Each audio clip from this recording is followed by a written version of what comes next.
નમસ્કાર વિદ્યાર્થી મિત્રો, આપણી એમટીસી એકા ચેનલમાં આપનું સ્વાગત છે।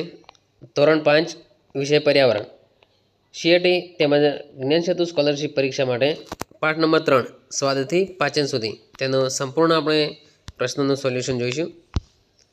એમસીક્યુ પ્રશ્નો નંબર 1, નીચેનામાંથી કઈ વસ્તુનું નામ સાંભળતા જ આપણા મોંમાં પાણી આવી જાય છે?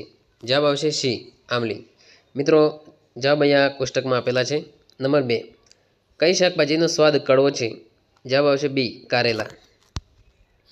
નંબર 3, નીચેનામાંથી કઈ વસ્તુના ટીમ્પા જીભ પર મૂકતા ખાટો સ્વાદ અનુભવાય છે? જવાબ આવશે ડી, લીંબુનો રસ। નંબર 4, જીભના કયા ભાગમાં આપણને ગળ્યો સ્વાદ સારી રીતે પરખાય છે? જવાબ આવશે એ, આગળના। નંબર 5, નીચેનામાંથી કયા મસાલાનો સ્વાદ તીખો હોય છે? જવાબ આવશે બી, મરી। નંબર 6, ખોરાકને મોંમાંથી જઠરમાં લઈ જવાનું કાર્ય કોણ કરે છે? જવાબ આવશે બી, અન્નનળી।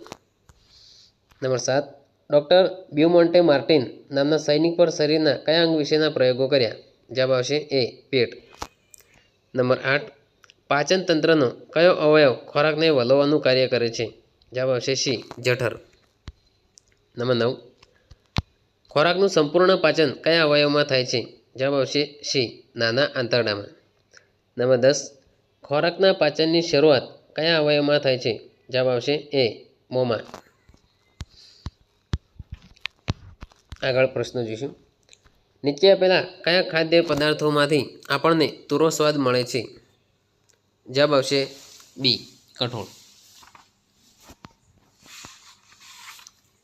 નંબર 2, કયા અંગમાં ન પચેલા ખોરાકમાંથી પાણીનું શોષણ થાય છે? જવાબ આવશે ડી, મોટું આંતરડું। નંબર 3, નાના આંતરડાનો ઉપરનો છેડો કયા અવયવ સાથે જોડાયેલો હોય છે? જવાબ આવશે સી, જઠર। નંબર 4, એસિડિટી થવાનું કારણ શું છે? જવાબ આવશે બી, ખોરાકનું પાચન બરાબર ન થવાથી। તો મિત્રો આ હતા પાઠ નંબર 3ના એમસીક્યુ પ્રશ્નો। Thank you.